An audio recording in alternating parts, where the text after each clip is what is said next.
This is the Lone Crater YouTube. We hope this video helps. You'll begin by locating the source. Open Settings and go straight to Apps. Sort by recent activity so you see candidates fast.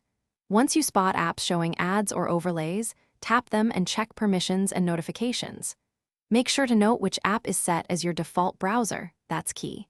Then move to Default Apps and temporarily change the browser choice. This interrupts the automatic chain and gives you room to fix link handling properly.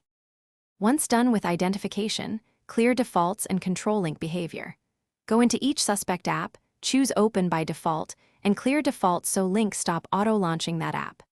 Next, open your browser app settings and turn off Open Supported Links or change it to Ask so you regain control. If an app keeps reassigning links or shows persistent ads, disable or uninstall it.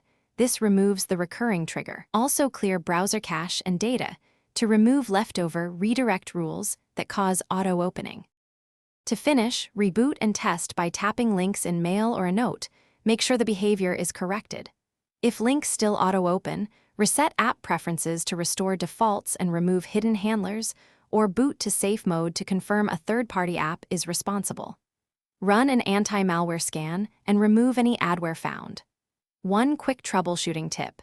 If safe mode stops the behavior, uninstall the most recent apps installed. Thanks for watching. Consider subscribing if we helped you.